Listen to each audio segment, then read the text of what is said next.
Yeah, good evening, friends. A very warm welcome on behalf of Nippon India Mutual Fund. Let me tell you, uh, apart from equity, debt, macro, financial planning के calculation, right? मुझे लगता है कि one of the most interesting topic, one of the most relevant topic in today's time is behavioral finance. And I am sure आज के session के बाद आप फिनोमेटिक को जरूर थैंक यू बोलना चाहेंगे कि इस टॉपिक पे हमने आपके लिए ये ट्रेनिंग कर पाए। जैसे मैं आपसे बोल रहा था कि it will need lot of engagement and because you will not be able to unmute yourself, तो चैट बॉक्स के थ्रू आप रिस्पॉन्ड करेंगे। ये सेशन में आप जितना पार्टिसिपेट करेंगे, बिलीव मी, आपको उतना मजा आने वाला है और आप उतना यहाँ से लेके जाएंगे। एंड नॉट ओनली लेके जाएंगे, you will be able to start applying this learning maybe from today evening only. ठीक है, पर्पसफुली हमने सेशन, देखिए ये behavioural finance is a very vast topic, number one. Number two, इसका एक academic side भी है और इसका एक प्रैक्टिकल साइड भी है। एकेडमिक साइड से तो हमको लेना देना नहीं, none of us will have to appear for exam, है ना। हमको कोई रिसर्च पेपर नहीं लिखना है, हमको तो अपने इन्वेस्टर्स को डील करना आना चाहिए।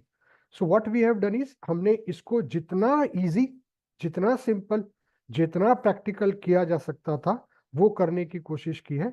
और सेशन के अंत में बताइएगा कि आप मेरी इस बात से सहमत हो रहे हैं कि नहीं, वेदर यू लाइक्ड इट और not. To start with, friends, आपका इस इस इंडस्ट्री में, इस प्रोफेशन में कितने साल का भी एक्सपीरियंस हो, अगर आप बहुत नए हैं या आप बहुत पुराने हैं, आई एम श्योर आप लोगों के मन में कभी कभी ये सवाल जरूर आता होगा कि वाई, क्यों हमारे इन्वेस्टर ऐसा करते हैं, क्या करते हैं, चर्निंग करते हैं। अरे यार, यहां से निकाल दो, ये अच्छा नहीं चल रहा, यहाँ पे डाल दो। अभी इसने परफॉर्म करना शुरू किया, आप एक काम करो, यहां से निकाल के यहाँ पे डाल दो। मेरा प्रोडक्ट ठीक ही परफॉर्म कर रहा है बट वो वाला प्रोडक्ट ना और अच्छा कर रहा है, एक काम क्यों नहीं करते आप, यहां से निकाल के वहां पे डाल, है ना। कभी कभी ऐसा मन में सवाल आता है। इस तरीके का बिहेवियर आपने जरूर देखा होगा। आप कभी कभी सर पकड़ के बैठ जाते होंगे, यार व्हाट इज दिस, बाइंग जब बाजार ऊपर है एंड उसके बाद रुकना नहीं है। जब बाजार गिरने लगे, थोड़ा करेक्शन आए, थोड़ी वोलेटिलिटी दिखने लगे, तो people have tendency to redeem and move out of the market. पुराने लोगों के पोर्टफोलियो देखिएगा तो उनके पोर्टफोलियो में लूजर्स पड़े हुए हैं और विनर्स को दे सेल वेरी क्विकली, थोड़ा सा प्रॉफिट आता है और निकल जाते हैं, right.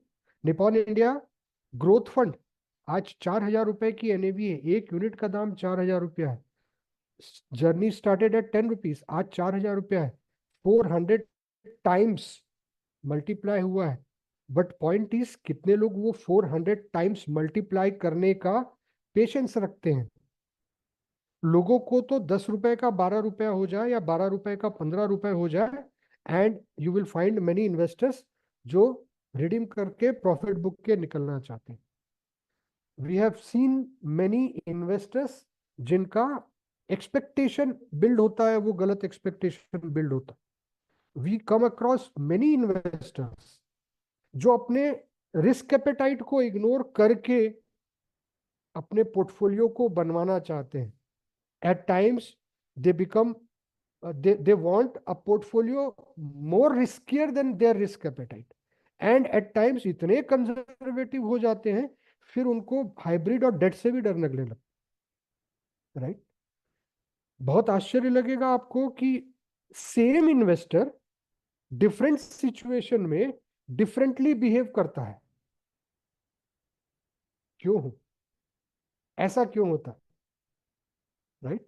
Net net, why we struggle to create wealth. लोग आपके पास वेल्थ क्रिएशन के लिए आते हैं, but wealth creation even today has remain a matter of struggle, a challenge. Why we do something which we should not be doing. हम ऐसा काम क्यों करते हैं जो हमको नहीं करना चाहिए। आश्चर्य की बात यह है कि हम ये बार बार करते हैं, और ये काम हम पैसों के साथ करते हैं। रिपीटिंग, हम पैसों के साथ वो व्यवहार करते हैं जो हमको नहीं करना चाहिए। एक बार दो बार नहीं, बार बार। बताइए फिर कहां से वेल्थ क्रिएशन होगा? जो वेल्थ क्रिएशन हो भी जाता है is only because of chance. वो हुआ नहीं है, वो हो गया है। नेट नेट जो भूमिका मैंने बांधी है friends, we are victim of greed and fear. ये दो हमारे सेंट्रल इमोशंस हैं, हम इनके शिकार बन जाते हैं। Why I said victim? Because गलत समय पे फियरफुल होना, गलत समय पे ग्रीडी होना, ये हमको वेल्थ क्रिएशन से दूर रखता है। अगर हम ह्यूमन बींग हैं तो हम, हमारे अंदर ग्रीड आएगा, हमारे अंदर फियर आएगा। our ability to manage our behavior, our greed, our fear, our emotions will result in wealth creation. आपकी भूमिका बहुत इंपॉर्टेंट हो जाती है, बिकॉज आप अपने इन्वेस्टर के लिए गाइड, फिलोसोफर, एडवाइजर हैं। आप उनके सारथी हैं। अगर वो अपने बिहेवियर को ठीक से मैनेज नहीं कर पा रहे, विच इज वेरी नेचुरल, आपको उनके बिहेवियर को मैनेज करने में एक इंपॉर्टेंट रोल प्ले करना पड़ेगा। एमएफडी का रोल हैज चेंज्ड। कुछ साल पहले एमएफडी का रोल डिफरेंट हुआ करता था। आज एमएफडी का जो सबसे क्रिटिकल रोल है वो है, क्या वो अपने इन्वेस्टर के बिहेवियर को गाइड कर पा रहा है, मैनेज कर पा रहा है? If the answer is yes, wealth creation होता है। And if the answer is no, then wealth creation will remain a matter of challenge. चलिए समझने की कोशिश करते हैं, हम ऐसा क्यों करते हैं? Why do we do something which we should not be doing? कुछ आसान और कुछ डिफिकल्ट क्वेश्चन आपके स्क्रीन पे आएंगे, आंसर करिएगा। पर्पसफुली क्वेश्चन मैं पढ़ के नहीं बता रहा हूं, आपको खुद पढ़ना है और आंसर करना है। What is correct answer, 100 minute और 5 minute?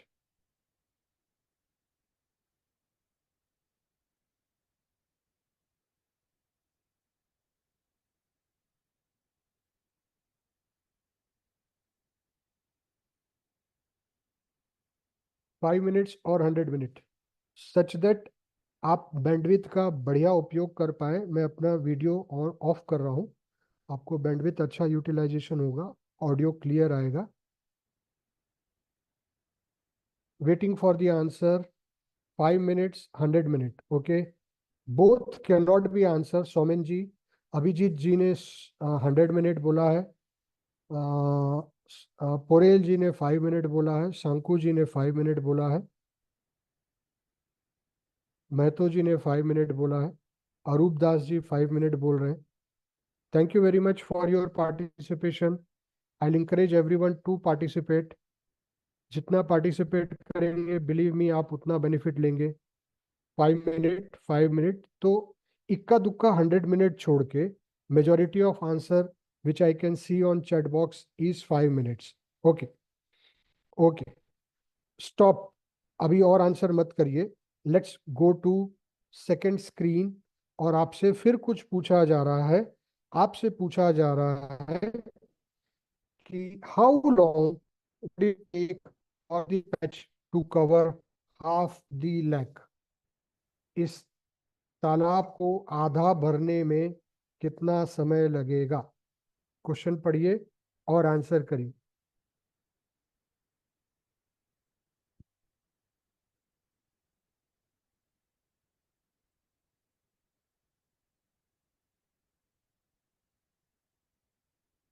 How long would it take for the patch to cover half the lake?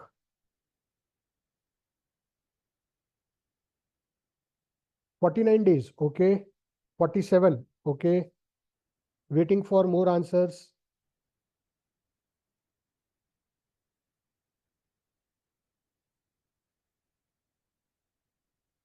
47, 47, 47। मुझे लगता है 49 डे जो आपने लिखा है विश्वप्रिया जी, शायद हो सकता है टाइपो एरर हो। असित जी 48 लिख रहे हैं, हर्षिका जी 24 लिख रहे हैं, ग्रेट, ओके। लेक की साइज नहीं चाहिए, लेक की साइज नहीं चाहिए, कितने दिन में ये लेक आधा भर जाएगा? विदेश जी साइज नहीं चाहिए। Vandana ji I do not know, okay. 6 महीना, very innovative answer. 1 day, okay. 47 days, 24 days, 47 days, okay. चलो you, yeah, thank you very much for, thank you very much for your answer. Stop, stop, और मत लिखिए, और मत लिखिए। You can stop. Thank you very much for the participation. Thanks a lot. Let's go to the third question and it is on your screen. आपको ball का price बताना है, आपको बताना है ये बॉल का प्राइस कितना होगा।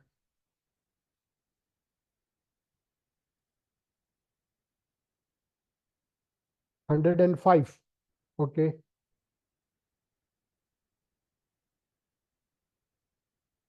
100, 600, ओके। काफी इनोवेटिव आंसर्स भी मिल रहे हैं इस बार। 100,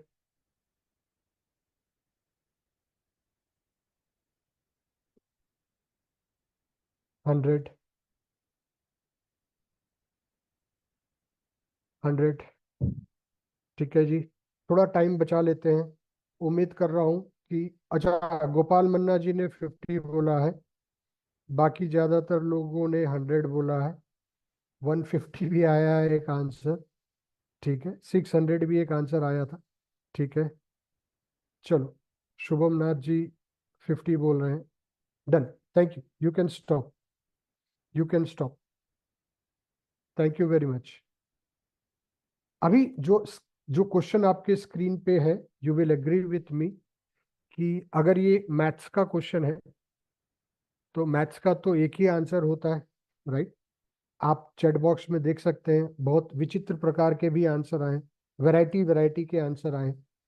now if I tell you कि क्योंकि ये मैथ्स का क्वेश्चन है और एक ही आंसर हो सकता है, the only possible correct answer is 50 rupees.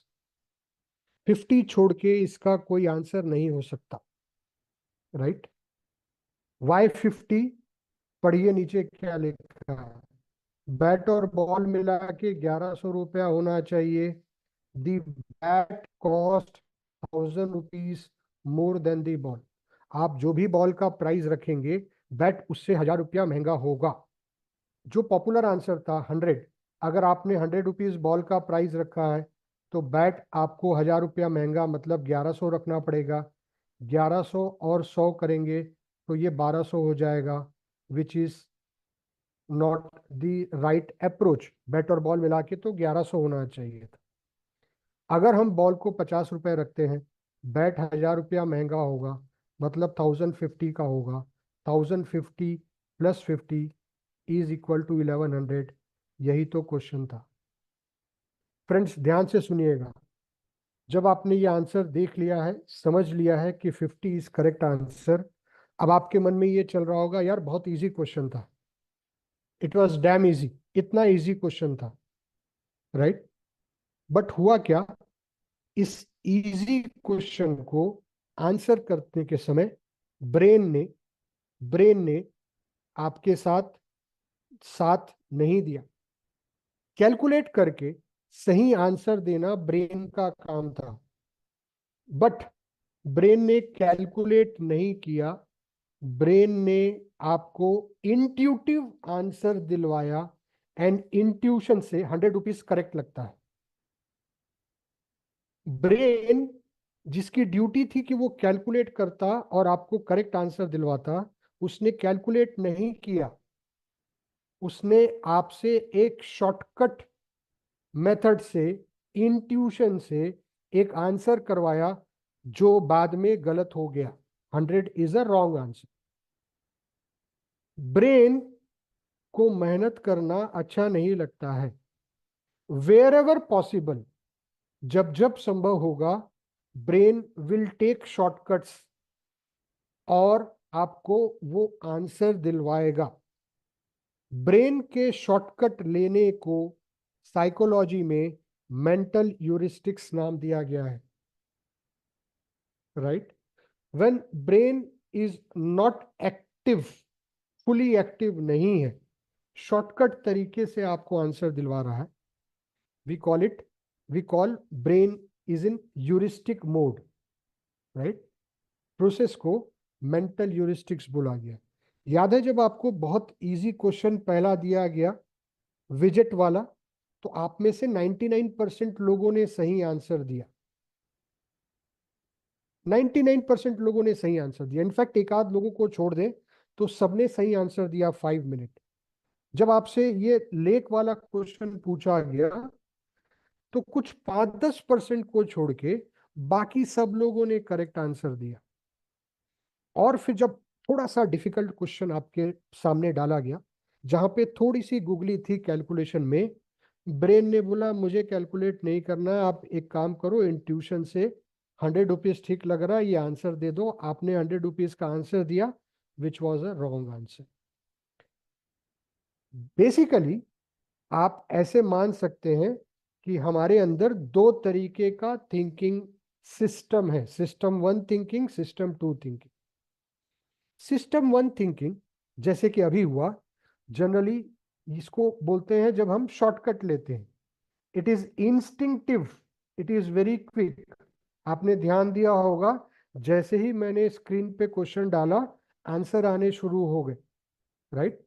Because ये क्विक है और इसको आप एक्टिव मोड पे नहीं सॉल्व कर रहे हैं, तो कोई एफर्ट नहीं चाहिए, इंट्यूशन से आपको आंसर करना है। No sense of voluntary control, it is automatic, and at times, at majority of times, it is emotional. Whereas system 2 जब एक्टिवेट होगा तो सिस्टम 2 में आप कॉन्शियसली डिसीजन मेकिंग करते हैं, कॉन्शियस करेंगे, एफर्ट डालेंगे, डेलिबरेट होगा, लॉजिक लगाएंगे तो स्लोअर भी होगा। सिस्टम 2 तभी एक्टिवेट होता है when you do complex decision making। बहुत क्रिटिकल मैटर अगर आपके सामने रखा जाए तो सिस्टम 2 एक्टिवेट होता है, अदरवाइज सिस्टम 1 से हम शॉर्टकट मेथड से यूरिस्टिक मोड में डिसीजन मेकिंग करते हैं। Friends, again I will invite your response. अगर सिस्टम 1 से डिसीजन मेकिंग हो रही है तो क्वालिटी ऑफ डिसीजन कैसे होंगे? सिस्टम 1 से अगर डिसीजन मेकिंग हो रही है तो क्वालिटी ऑफ डिसीजन मेकिंग कैसे होंगे? System 1, quality of decision making good, not so good, या अरूप जी ने लिखा है पुअर होगी, राइट, इम्परफेक्ट होगी, not up to the mark होगी। क्योंकि इंट्यूशन में जैसे अभी हुआ, कभी कभी इंट्यूशन गलत हो जाएगा, आंसर रॉन्ग हो जाएगा। अब ध्यान से सुनिएगा, यूरिस्टिक मोड में जाना ये तो बहुत नेचुरल बात है। मैं, आप और आपका इन्वेस्टर, हम सब यूरिस्टिक मोड में जा सकते हैं because we are human being. जो डरने वाली बात है वो ये है कि most of the time we are in a heuristic mode. दिन के ज्यादातर समय हम यूरिस्टिक मोड में रहते हैं, और अगर हम दिन में ज्यादातर समय यूरिस्टिक मोड में हैं तो फिर ज्यादातर डिसीजन मेकिंग जो होगी वो उतनी अच्छी नहीं होगी। आपने बोला इम्परफेक्ट, आपने बोला पुअर, मैं बोल रहा हूं उतनी अच्छी नहीं होगी। एक बात, हम दिन में ज्यादातर समय यूरिस्टिक मोड में रहते हैं। सेकंड बात, अगर कल आपसे दोबारा कोई ये क्वेश्चन पूछे तो क्या आप कल भी 100 रुपीज का आंसर करेंगे? कल अगर आपसे ये पूछा जाए तो क्या कल भी आप 100 रुपीज का आंसर करेंगे? Waiting for your response, chat box में मैं आपका आंसर देख रहा हूं। नहीं, कल आप 100 रुपीज आंसर नहीं करेंगे, करेक्ट। कल आप 50 रुपीज आंसर करेंगे। ध्यान से सुनिएगा, कल क्या आपने कैलकुलेट करके 50 रुपीज का आंसर दिया? कल क्या आप कैलकुलेट करके 50 रुपीज का आंसर देंगे? Answer is no.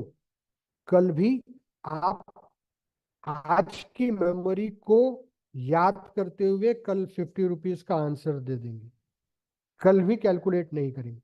तो यूरिस्टिक मोड में कभी कभी ये मेमोरी वगैरह जो है ये हमको मदद कर जाएगी।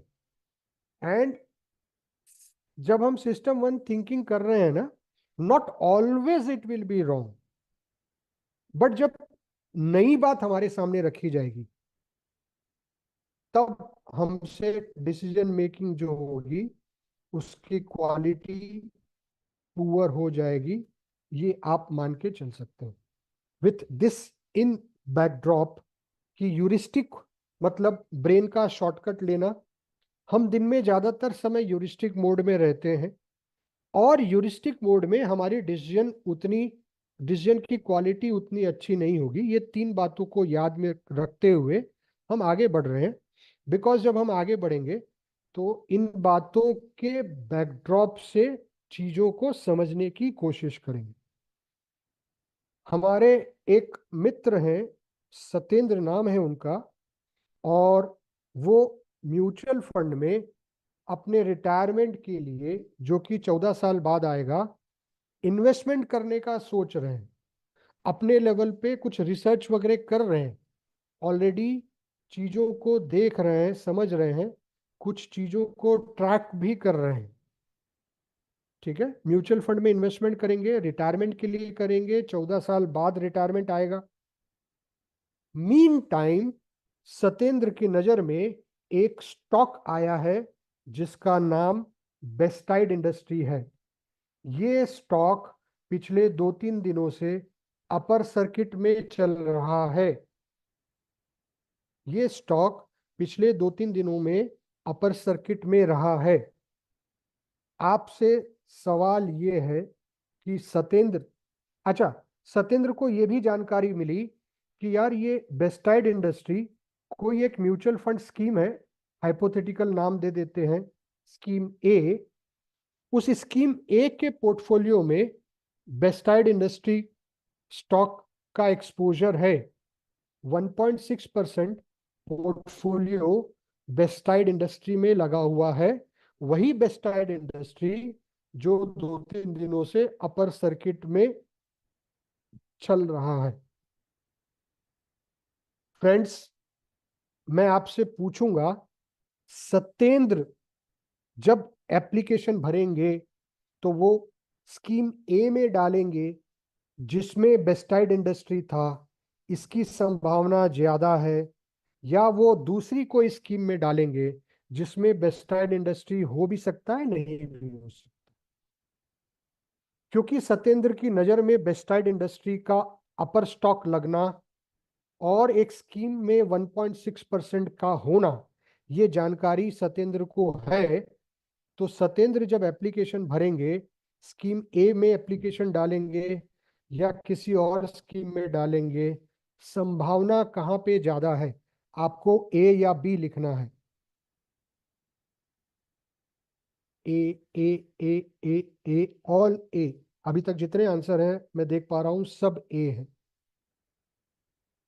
ये बताता है कि आप लोगों का इन्वेस्टर्स के साथ एक लंबा, गहरा, रिच एक्सपीरियंस है। You are absolutely right Satyendra, क्योंकि उनकी नज़र में ये बेस्टाइड इंडस्ट्री वाला एक केस आ गया जिस पे अपर सर्किट लगा था, और क्योंकि वो स्कीम ए के पोर्टफोलियो में है, सत्येंद्र का डिसीजन इन्फ्लुएंस्ड हो जाएगा।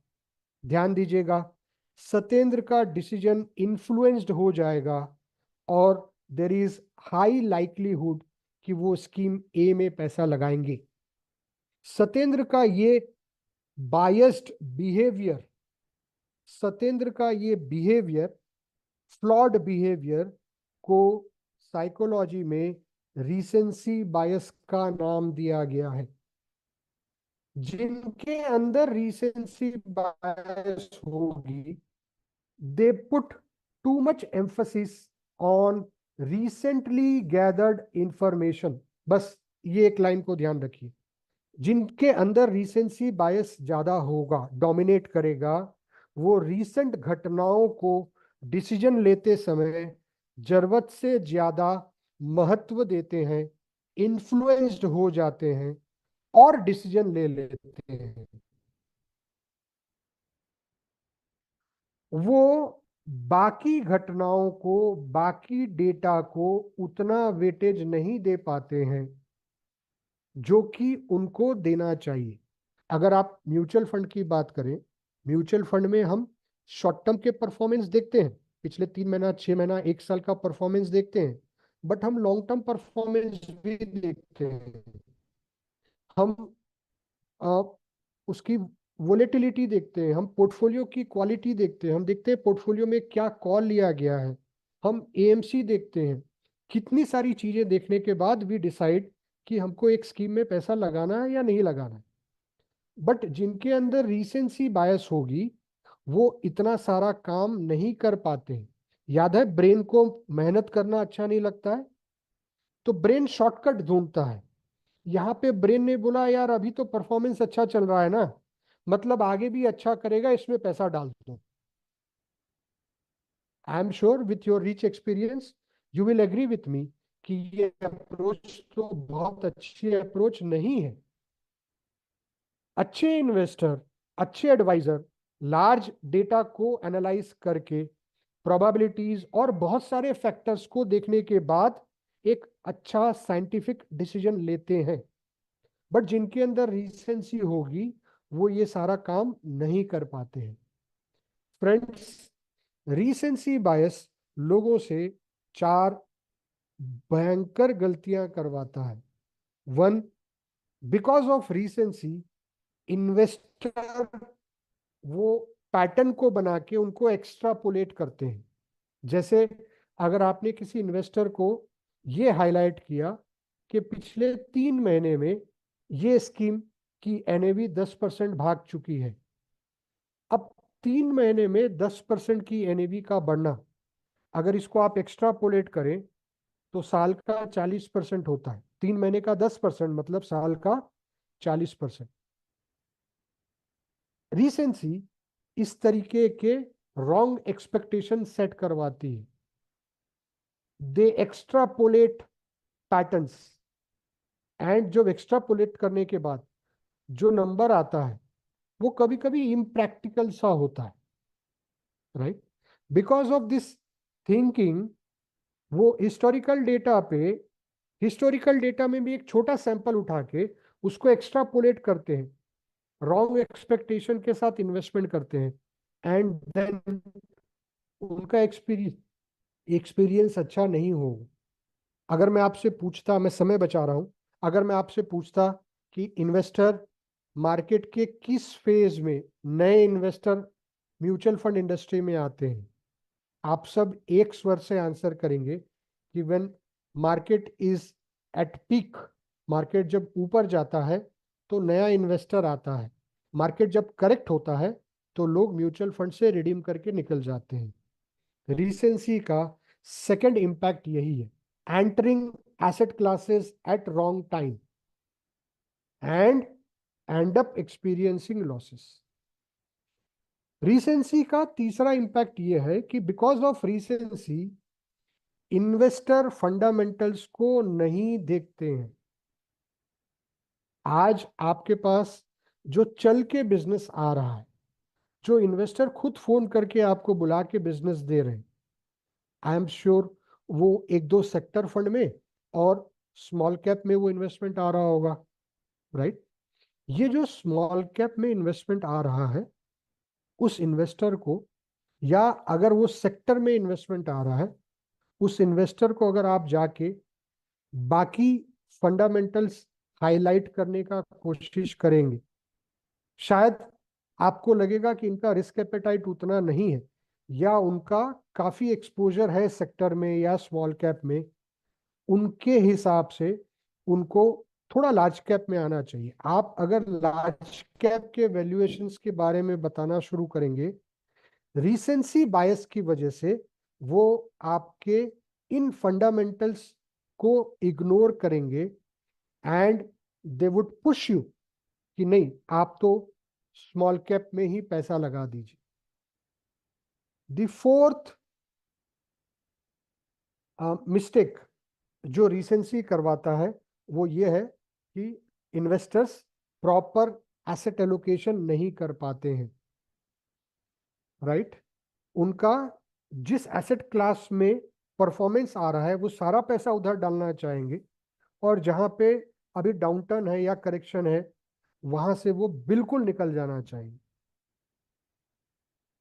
मुझे बताइए, अगर ये चार में से एक गलती भी की जाए तो क्या वेल्थ क्रिएशन होगा? Answer is no. और अगर ये चार में से दो तीन गलती की जाए तो वेल्थ क्रिएशन का चांस और कम हो जाता है। और अगर ये गलतियां बार बार की जाए तो बताइए फिर वेल्थ क्रिएशन कैसे होगा?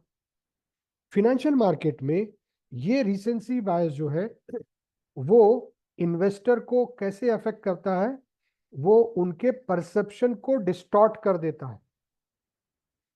है ना। What should be the actual expectation, वो उससे काफी दूर हो जाते हैं। Another implication of recency is they have tendency to overlook or underestimate the importance of historical data.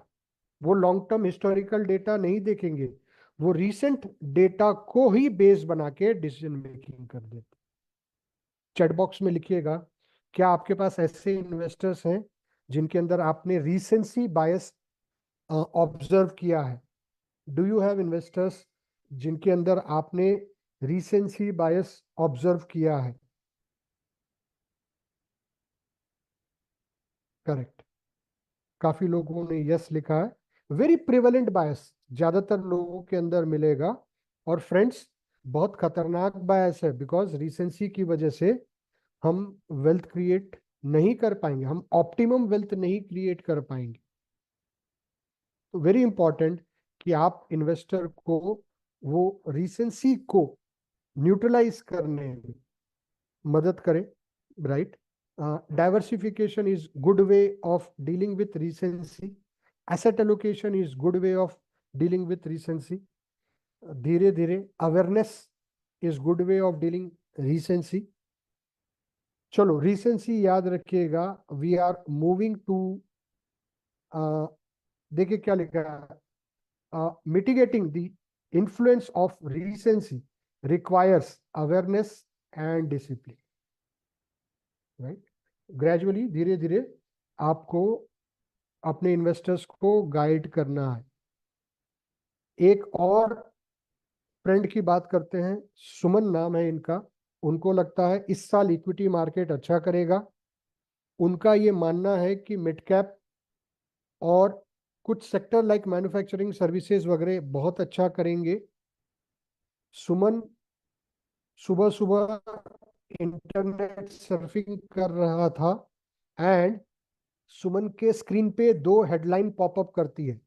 पहली हेडलाइन में लिखा है, macro indicators signalling rally to continue in market. ये पहली हेडलाइन आई। और दूसरी हेडलाइन आई, lower earnings, higher deficit and inflation will dampen market, expect flattish to negative return. Friends, आप लोगों को अपने एक्सपीरियंस से बताना है, normal human being like Suman, जिसका ये मानना था कि बाजार अच्छा करेगा, स्क्रीन पे अगर दो हेडलाइन आई है तो कौन सी हेडलाइन को वो पढ़ेगा और डिटेल में पढ़ेगा, और किस हेडलाइन को वो डिस्कार्ड कर देगा? बोल रहा है अरे बेकार, रबिश, इनको कुछ नहीं पता, कुछ भी लिख देते हैं लोग। कौन सी हेडलाइन को पढ़ेगा, वन या टू? किसको डिस्कार्ड करेगा, वन या two? I can see one, Soumen ji, Ganesh ji two लिख रहे हैं, महतो जी वन लिख रहे हैं, संदीप जी थैंक यू, आपने क्लैरिफाई कर दिया। दो को डिस्कार्ड करेगा, एक को पढ़ेगा। You are absolutely right. थोड़ा समय बचा ले रहा हूं, right. Yes, you are absolutely right. एक नॉर्मल ह्यूमन बीइंग जिस बात को बिलीव करता है उसको पढ़ता है, उसको और डिटेल में एक्सप्लोर करता है, और जहां उसका बिलीफ नहीं है उसको वो सिरे से खारिज कर देता है, डिस्कार्ड कर देता है। साइकोलॉजी में, बिहेवियरल फाइनेंस में इस तरीके के फ्लॉड बिहेवियर को कंफर्मेशन बायस का नाम दिया गया है। Very interesting, very interesting. Confirmation bias में हम जो इंफॉर्मेशन है, जो फैक्ट एंड फिगर है, उसमें से वही फैक्ट एंड फिगर को चूज करते हैं जो हमारी बिलीफ सिस्टम से मैच करता है। मतलब इंफॉर्मेशन लेने में भी हम भेदभाव करते हैं। हम पूरी इंफॉर्मेशन नहीं ले रहे हैं, हम इंफॉर्मेशन को फिल्टर करके वही इंफॉर्मेशन अंदर ले रहे हैं, प्रोसेस कर रहे हैं जो हमारी बिलीफ के साथ अलाइंड है, और जो अलाइंड नहीं है उसको हम डिस्कार्ड कर देते हैं। फ्रेंड्स, इन्वेस्टमेंट में अगर आप कॉन्ट्रेरियन व्यूज को तवज्जो नहीं देते हैं, सुनते नहीं, बिल्कुल डिस्कार्ड करते हैं, तो इन्वेस्टिंग जर्नी में वो आपसे कभी ना कभी गलतियां, बड़ी गलतियां करवाएगा, that would result in losses, right. I am sure आप लोगों के पास ऐसे भरपूर इन्वेस्टर होंगे जो कंफर्मेशन बायस का एग्जीबिशन करते हैं। They would only listen to what they want to listen. बाकी कोई नई बात, कोई नया कॉन्सेप्ट, कोई नई चीज अगर इंडस्ट्री में हो रही है तो they will not be open to listen to it, and hence उनका पोर्टफोलियो सब ऑप्टिमल रिटर्न्स और सब ऑप्टिमल एसेट एलोकेशन पे पड़ा रहता है। अपॉर्चुनिटी लॉस करते हैं कई बार अपने कंफर्मेशन बायस की वजह से। They stick to something which they should not be sticking. Confirmation bias. चलिए, नाउ आपके स्क्रीन पे एक स्तंभ है और चैट बॉक्स ओपन कर लीजिए। आपको सिर्फ ये बताना है कि हाइट ऑफ दिस स्तंभ इज लेस देन और मोर देन 400 फीट। अगर आपका बिलीफ है लेस देन तो एल लिखिए, और अगर आपको लगता है ये 400 फीट से ज्यादा होगा तो मोर लिखिए। Less than 400 feet, more than 400 feet. Less तो एल लिखिए चैट बॉक्स में, मोर तो एम लिखिए।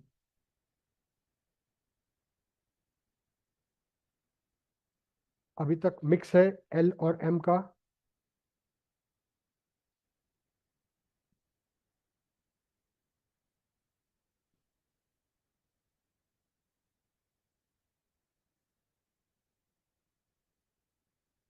ओके, मोटा मोटा काफी लोगों ने लेस बोला, काफी लोगों ने मोर बोला। You can stop, you can stop. आपके स्क्रीन पे एक फॉलो अप क्वेश्चन आ रहा है।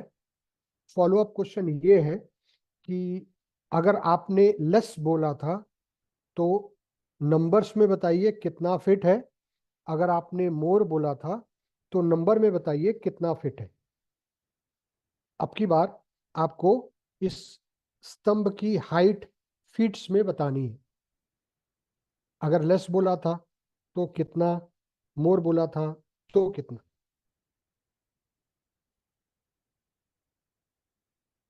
ओके, 400, 500, 250, 400, 420। ठीक है, thank you very much, thank you. थोड़ी समय की कमी है, इस वजह से मैं सबके रिस्पॉन्स के लिए वेट नहीं कर रहा हूँ। 380, 482, 220, 200, 1200। ग्रेट। चलिए, अभी अभी इसको डिस्कस नहीं करते हैं। एक सिनारियो और देखिए आप अपने स्क्रीन पे। कार बेचने वाला और कार खरीदने वाला, इन दोनों के बीच में कुछ बातचीत हो रही है। सो कार का प्राइस बताया गया $30,000, और रिस्पॉन्स देखिए, वो बोल रहा है यार इट इज टू एक्सपेंसिव, बहुत महंगी है, बहुत महंगी है बॉस, $30,000 बहुत महंगी। सीन नंबर 2 देखिएगा। सीन नंबर 2 में बताया जा रहा है कि वैसे तो कार $60,000 की है, पर आपको डिस्काउंट करके $30,000 में दी जाएगी। अब इसका रिस्पॉन्स देखिए, वो बोल रहा है या this is a great deal. Same car जब स्ट्रेट $30,000 बोल रहे हैं तो रिएक्शन कुछ और है, जब 60,000 बता के 30,000 ऑफर किया जा रहा है तो रिस्पॉन्स कुछ और है। फ्रेंड्स, जब मैंने आपसे स्तंभ की हाइट पूछी थी तो मैंने आपके अनकॉन्शियस सबकॉन्शियस माइंड में क्वेश्चन पूछते समय एक नंबर इम्प्लांट किया। जब मैंने आपसे ये स्तंभ की हाइट पूछी तो मैंने एक ट्रिक प्ले किया, आपके सबकॉन्शियस माइंड में एक नंबर इम्प्लांट किया। क्वेश्चन पूछते समय आपके दिमाग में एक नंबर डाला गया। What is that number? 400। और उस नंबर को डालने के बाद जब मैंने आपसे पूछा इस मीनार की हाइट बताइए, इस स्तंभ की हाइट बताइए, तो आप खुद, मैं रिक्वेस्ट करूंगा, आप खुद चैट बॉक्स ओपन करिए और सबके आंसर देखिए। ज्यादातर आंसर 400 के पास है। 400, 420, 380, इस तरीके के आंसर आए हैं। क्या मतलब हुआ इसका? एज एन ह्यूमन बीइंग, हम, हमारी दिमाग की सुई किसी नंबर पे अटक जाती है। We get anchored to a random number. बहुत नेचुरल बात है कि हम किसी नंबर पे एंकर्ड हो जाते हैं। अगर हम सही नंबर पे एंकर्ड हैं तो जो आगे प्रोसेसिंग होगी और जो आउटकम आएगा वो सही होगा या सही होने का चांस ज्यादा होगा। अगर हम गलत नंबर पे एंकर्ड हैं तो प्रोसेसिंग करने के बाद जो आउटकम आएगा उस आउटकम का गलत होने की प्रोबेबिलिटी ज्यादा है। जब कार को $60,000 का बताया गया और $60,000 बताने के बाद $30,000 ऑफर किया गया, $60,000 की चीज $30,000 में सस्ती लगती है। एंड यही कारण था कि रिस्पॉन्स था it's a great deal. As an human being, subconsciously we get anchored to a number, और हमारा इस तरीके से किसी नंबर के साथ एंकर्ड हो जाना, इसको एंकरिंग एंड एडजस्टमेंट बायस बोला जाता है। क्या ये एंकरिंग एंड एडजस्टमेंट बायस हम डे टू डे फेस करते हैं? Answer is yes. पिछले हफ्ते अमेजॉन ने, मिंत्रा ने, फ्लिपकार्ट ने जो किया वो क्या है? Is a great demonstration of anchoring and adjustment bias. पहले कोई चीज आपको एमआरपी पे दिखाई जाती है एंड फिर उसी चीज को डिस्काउंट वगैरह करके एक लोअर प्राइस पे ऑफर की जाती है। When we are subconsciously anchored to a higher price, उस हायर प्राइस के आगे जब कोई कम कीमत दिखाई जाए तो हमारा माइंड सोचने लगता है ये तो बहुत सस्ता है। हम शायद नहीं भी लेना चाहते थे, बट क्योंकि सस्ता है हम लेने के लिए प्रेरित हो जाते हैं, इन्फ्लुएंस्ड हो जाते हैं। अब एंकरिंग का इन्वेस्टमेंट से क्या लेना देना? So friends, as an human being, हमारा investor gets anchored to a random number, और ये उनके डिसीजन या एसेट एलोकेशन रिलेटेड डिसीजंस को या उनके इन्वेस्टमेंट रिलेटेड डिसीजंस को या उनके रिडम्पशन रिलेटेड डिसीजंस को ग्रेटली इन्फ्लुएंस करता है। If someone is anchored to, let's say, अभी देखिए स्मॉल कैप में अगर पिछले 3 महीने 6 महीने में कोई इन्वेस्टर आया है, पिछले 1 साल में अगर कोई स्मॉल कैप का रिटर्न देखेगा तो हो सकता है उसने फैक्टशीट में 40, 50, 60% का 1 साल का रिटर्न देखा होगा। अगर वो 40, 50 या 60% के रिटर्न से एंकर्ड हो गया, दिमाग की सुई अटक गई है 60 पे या 50 पे या 40 पे, नाउ अगर उसको अपनी एक्सपेक्टेशन मैच होते हुए नहीं दिखेगी तो ही विल कंप्लेन, प्रोबेबली हो सकता है कि वो नाराज होके खराब एक्सपीरियंस लेके निकलने का भी सोचे। सो पास्ट परफॉर्मेंस और आर्बिट्रेटरी रेफरेंस पॉइंट, इस पे इन्वेस्टर्स एंकर्ड हो जाते हैं, विच इज वेरी नेचुरल। हालांकि actually they should consider the current market conditions, fundamentals, अभी की परिस्थिति क्या है, यहां से शुरू करके अगर इन्वेस्टमेंट किया जाए तो what to expect, right, in between क्या क्या हो सकता है, रियलिस्टिक चीजों को कंसिडर करते हुए अगर इन्वेस्टमेंट शुरू की जाए तो ये जर्नी स्मूथ और लॉन्ग टर्म की होती है। But if the investor is anchored to a very arbitrary reference point, जैसे मैंने आपको एग्जांपल बताया कि कोई अगर 40% के एक्सपेक्टेशन से इन्वेस्टमेंट किया है, राइट, दैट टू 40% चाहिए और हर साल चाहिए, now this investor will not have a smooth journey. For us, for you especially, the guide, the philosopher, the advisor, आपके लिए बहुत इंपॉर्टेंट हो जाता है कि आप इन्वेस्टर को सही लेवल पे एंकरिंग करें, उनकी एक्सपेक्टेशन को रियलिस्टिक रख पाए। एक चीज और समझिएगा फ्रेंड्स, आपको ये anchoring and adjustment time to time करनी पड़ेगी, बिकॉज उनके ऊपर इतना इंफॉर्मेशन का बोmbardment हो रहा है।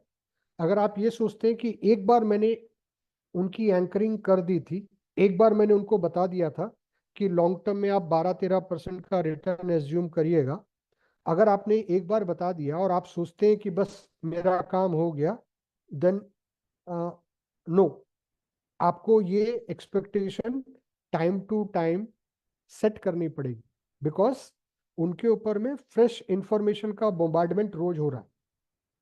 कभी कोई कलीग आके बता जाता है, कभी कोई रिलेटिव आके बता जाता है, कभी कोई न्यूज़पेपर पढ़ लेते हैं, कभी कुछ टीवी में सुन लेते हैं, एंड उनकी एक्सपेक्टेशन जो है will keep on changing. As human being हमारी एक्सपेक्टेशन हरदम ऊपर की तरफ जाती है, we expect more and more, we expect more and more. तो एंकरिंग एंड एडजस्टमेंट, अपने इन्वेस्टर को सही लेवल पे एंकर करना, ये बहुत इंपॉर्टेंट है। कैसे करेंगे? जो चीज मैंने आपके साथ की वही चीज आपको अपने इन्वेस्टर के साथ करना है। क्वेश्चन पूछते समय सबकॉन्शियसली मैंने आपको 400 पे एंकर किया था, आपको अपने इन्वेस्टर को सबकॉन्शियसली रिपीटेडली सही नंबर पे एंकर करना है। अगर ये काम हो पाता है तो आपका और आपके इन्वेस्टर का investment journey will be smooth, and आप उसको लॉन्ग टर्म तक रिटेन कर पाएंगे, संभावना ज़्यादा है। ऑन योर स्क्रीन अब की बार आपको अपने आप को पार्टिसिपेंट समझ के आंसर करना है, इन्वेस्टर के लिए आंसर नहीं करना है। आपके लिए चॉइस आएगी ए या बी, आपको बताना है आप क्या लेना पसंद करेंगे। श्योर गेन ऑफ 1000 रुपीज, ए लिखिए। 50% चांस ऑफ विनिंग 2000, तो बी लिखिए। आप क्या लेना पसंद करेंगे? श्योर शॉट 1000 रुपया या 50% चांस ऑफ विनिंग 2000 रुपीज। अगर आप बी बोल रहे हैं तो बी का दो आउटकम है। अगर आपकी किस्मत अच्छी है तो आपको 2000 भी मिल सकता है, नहीं तो आपको 0 मिलेगा। बी का मतलब ये होता है इधर 0 मिलेगा या 2000 मिलेगा। ए का मतलब है 1000 मिलेगा ही मिलेगा। क्या लेना पसंद करेंगे, ए या बी?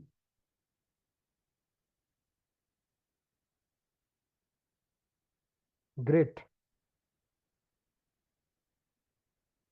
सभी लोगों ने ए बोला है।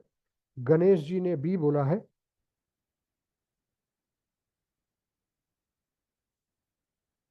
एक दो और आंसर हैं बी के। सुजीत धारा जी ने बी बोला है, राइट। तो कुछ लिमिटेड 2 3 4 5 लोगों ने बी बोला, बाकी ज्यादातर लोग, अभिनंदन दास जी ने बी बोला, बाकी सब लोगों ने ए बोला है। ठीक है, आप अपना आंसर याद रखिए। कहानी में ट्विस्ट आया है। अब आपसे पूछा जा रहा है क्या लेना पसंद करेंगे, ए या बी। इधर ध्यान दीजिए और आंसर करिए। श्योर लॉस ऑफ 1,000 रुपीज या 50% चांस ऑफ लूजिंग 2,000 रुपीज।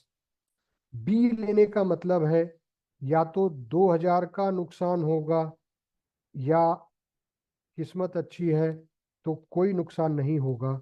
ए लेंगे तो 1,000 रुपया का नुकसान होना ही होना है। ए या बी।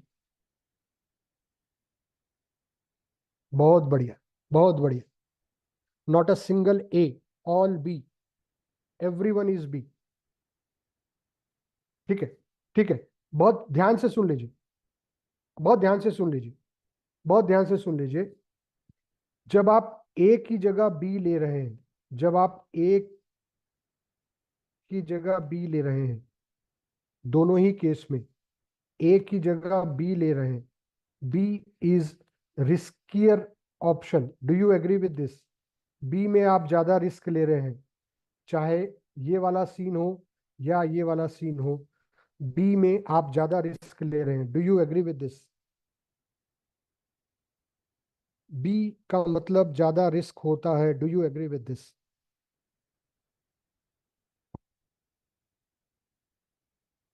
ठीक है, बी मतलब ज्यादा रिस्की ऑप्शन है। ठीक है।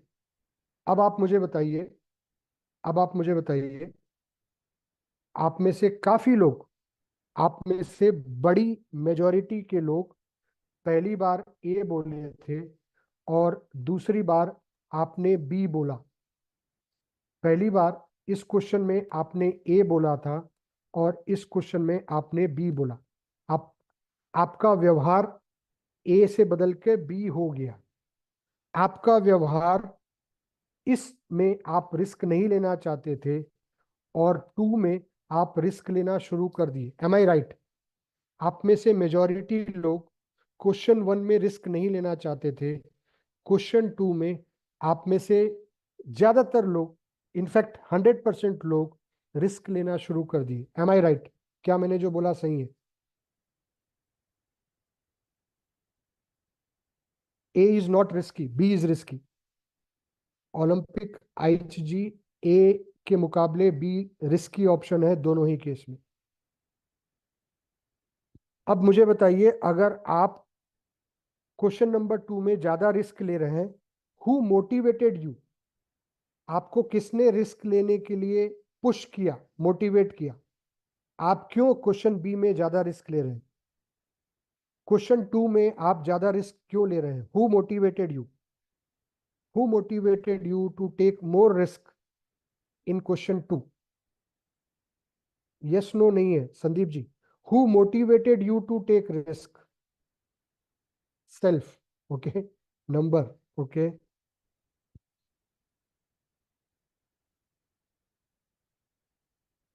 ग्रीड। ओके,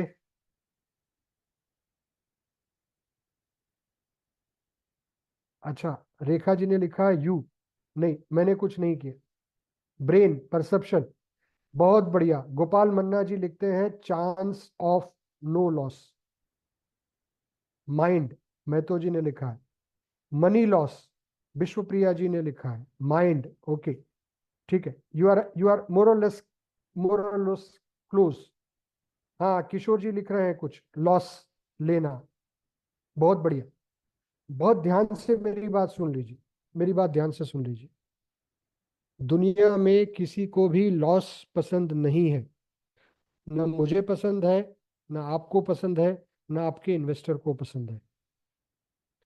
सिचुएशन वन में आप सब कंजर्वेटिव थे, 3 4 लोगों को छोड़ के आप सब कंजर्वेटिव थे, आप रिस्क नहीं लेना चाहते थे।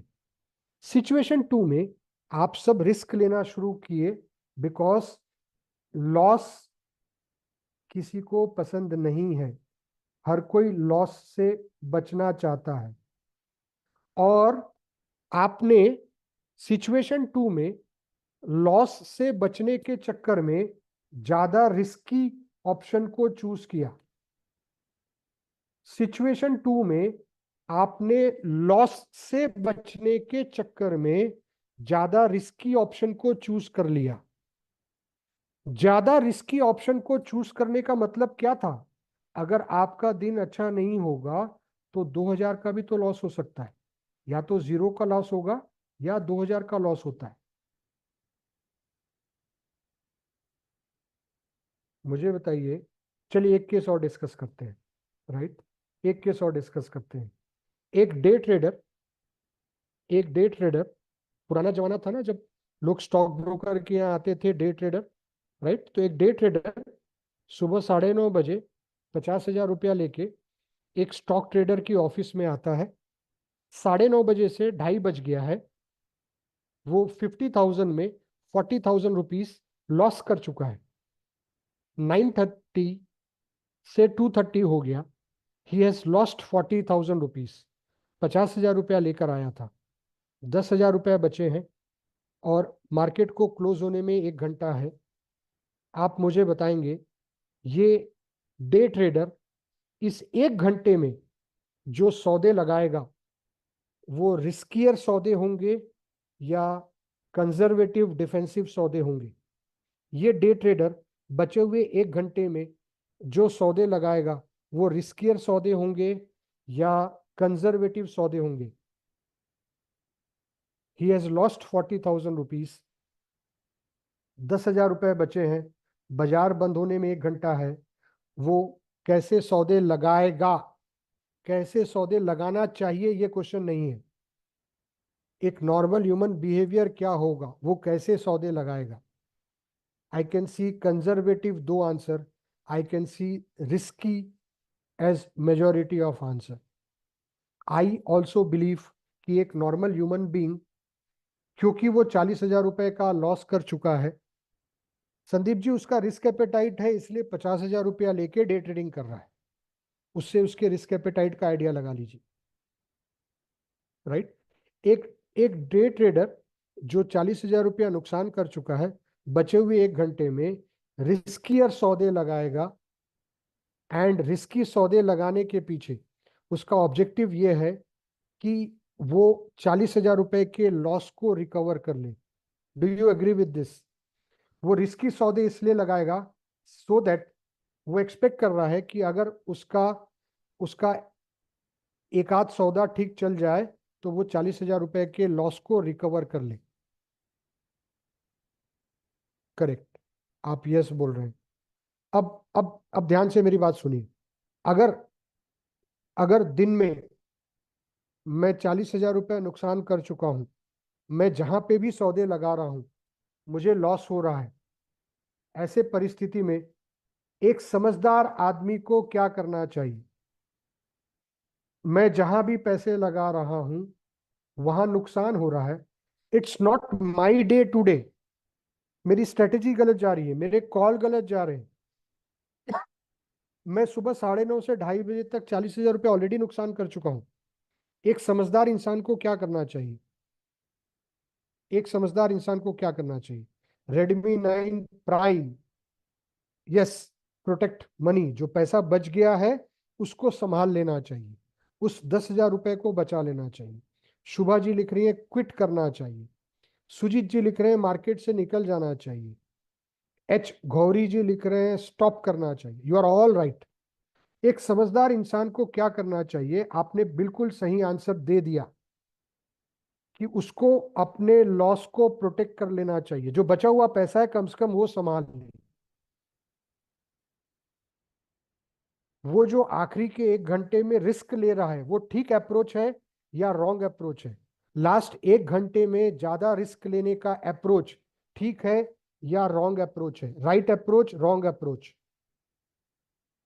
लास्ट 1 घंटे में ज्यादा रिस्क लेने वाला approach is right approach, wrong approach?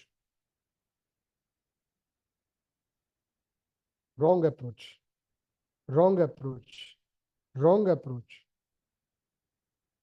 You are absolutely right, you are absolutely right. एक समझदार इंसान के लिए इस तरीके का व्यवहार ये रॉन्ग अप्रोच है। वो आज चुपचाप घर चला जाता, कल फ्रेश माइंड से आके दोबारा डे ट्रेडिंग या जो भी करता है वो करता, और धीरे धीरे अपने लॉस को रिकूप कर सकता था।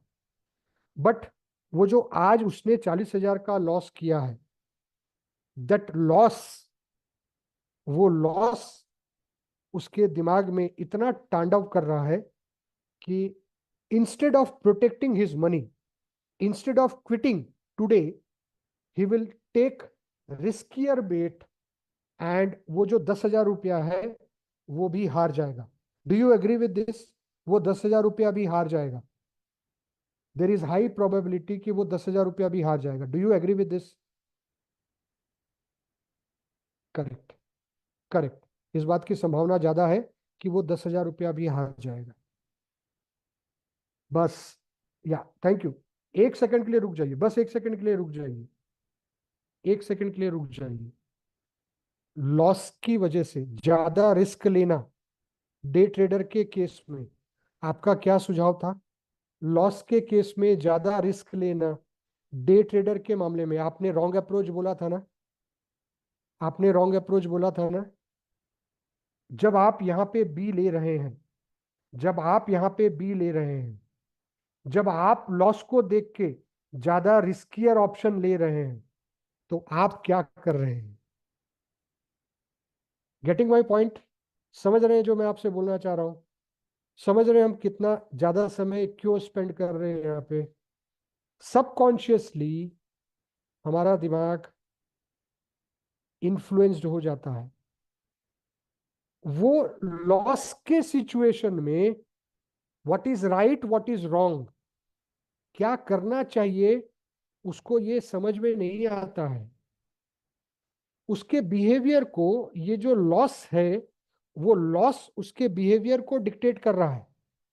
लॉस उससे ज्यादा रिस्क लेने के लिए मजबूर कर रहा है, जबकि आपने बताया था कि मनी को प्रोटेक्ट कर लेना चाहिए।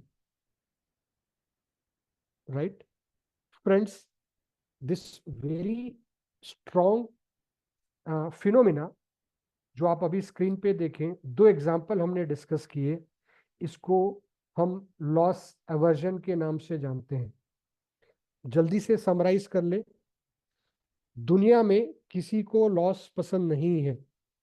लॉस से बचने के लिए उल्टा people start taking more risk, which is not a good approach, which is not a good approach. ये अगर मेरे ऊपर लागू होता है, आप जैसे एक्सपर्ट पे लागू होता है, तो आपके इन्वेस्टर पे भी लागू होगा। लॉस लाइक सिचुएशन, लॉस हुआ नहीं है, लॉस होने की संभावना मात्र लोगों के बिहेवियर में चेंज ला देती है। आप भी तो थोड़ी देर पहले कंजर्वेटिव थे क्वेश्चन नंबर 1 में, और वही आप 20 सेकंड बाद रिस्क लेना शुरू कर दिए, आपके बिहेवियर में भी चेंज आ गया। इस तरीके का चेंज इन्वेस्टर के बिहेवियर में भी देखने को मिलता है। People don't like losses. Loss comes with pain and guilt. Pain, दर्द, गिल्ट, ग्लानी, ये किसी को पसंद नहीं, एंड हेंस लोग लॉस से बचना चाहते हैं। बट लॉस से बचने का जो अप्रोच लिया हमने, वो अप्रोच कई बार हम गलत ले लेते हैं। We start taking more risk. हम रैशनली चीजों को शांति से कूल काम होके नहीं सोच पाते हैं, and we deal with the situation in not so appropriate way. This pain and guilt जो लॉस अवर्जन के साथ जुड़ा हुआ है, वो आपके इन्वेस्टर से 4 प्रकार का व्यवहार कराता है। नंबर 1, ये आपके इन्वेस्टर के पोर्टफोलियो में लूजर्स को लंबे समय तक रोकता है। वो आपके इन्वेस्टर्स के पोर्टफोलियो में विनर्स को जल्दी बिकवा देता है।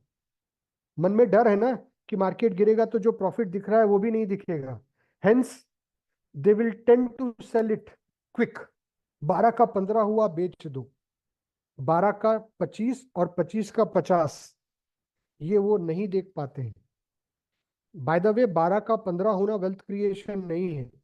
12 का 25 और 25 का 50 और 50 का 100 होना, ये वेल्थ क्रिएशन है।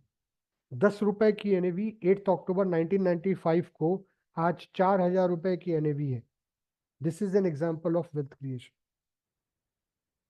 लॉस एवर्जन लोगों का पोर्टफोलियो अनबैलेंस कर देता है, and because of loss aversion they start taking more risk. देखिए कितना ऑकवर्ड बात है, they start taking more risk.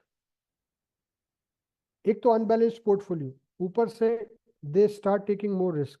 Losers को पोर्टफोलियो में रखा हुआ है, विनर्स को जल्दी बेच दिया। How we can think of wealth creation. एक और केस डिस्कस करेंगे and probably we can wind it up.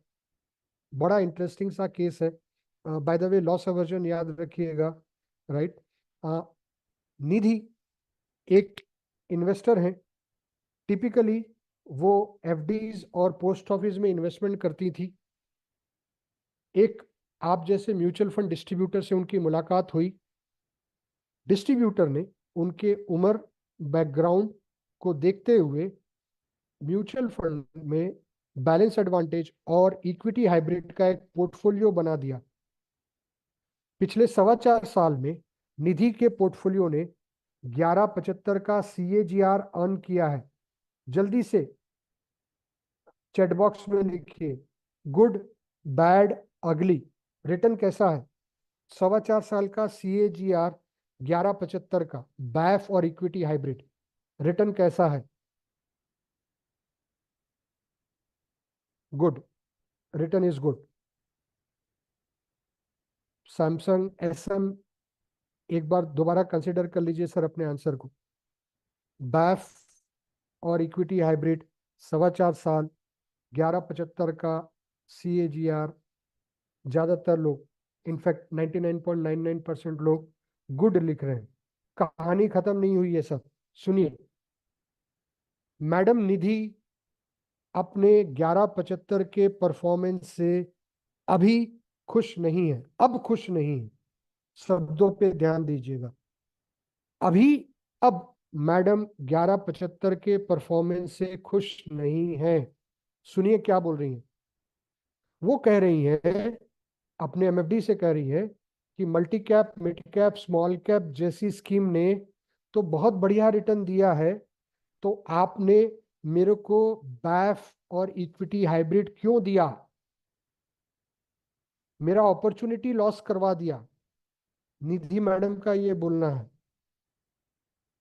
वो कह रही है कि अगर मैडम तो नहीं थी ना, आप तो इस इंडस्ट्री के एक्सपर्ट हैं, जिस दिन इन्वेस्टमेंट किया उस दिन आपको पता होना चाहिए था कि mid cap small cap out perform करेगा। आपने क्यों बैफ और इक्विटी हाइब्रिड में मेरा पैसा लगाया। Look at last statement, she is hinting towards incompetency of adviser. पहले तो बताइए, क्या आपके पास निधि जैसे व्यवहार करने वाले इन्वेस्टर्स हैं। जल्दी से चैट बॉक्स में यस और नो लिखिए। क्या आपके पास निधि जैसे व्यवहार करने वाले इन्वेस्टर्स हैं। सबके पास है। जिनके पास नहीं है, बढ़िया है, और बाकी लोगों ने यस लिखा। ठीक है, एक केस और डिस्कस करते हैं, और इस बार हम बात कर रहे हैं फ्रेंड, मित्र हमारे हैं, पंकज नाम है। कोविड के पीरियड में हाई रिस्क एपेटाइट वाले इन्वेस्टर हैं, एग्रेसिव है। कोविड के पीरियड में खुद उन्होंने रिसर्च करके ये पैसा लगा दिया था फार्मा फंड में, ठीक है। और अभी 2024 में वो अपने रिटर्न से खुश नहीं है। उनको फार्मा फंड के परफॉर्मेंस से प्रॉब्लम नहीं है, ध्यान दीजिएगा। उनको फार्मा के परफॉर्मेंस से प्रॉब्लम नहीं है, उनको ये प्रॉब्लम है कि और सेक्टर फंड्स जो हैं उन्होंने फार्मा से भी बेटर रिटर्न दिया है, हेंस उनको फार्मा की जगह किसी और फंड में लगाना चाहिए था। और ये दिव्य ज्ञान उनको कब मिल रहा है? 2024 में मिल रहा है। 2020 में खुद रिसर्च करके खुद फार्मा फंड में इन्वेस्टमेंट किए थे। निधि मैडम को भी 4.25 साल में शिकायत नहीं थी।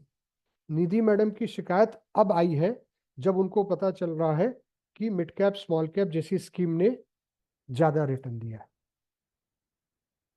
आई एम श्योर आप कॉन्टेक्स्ट समझ गए हैं।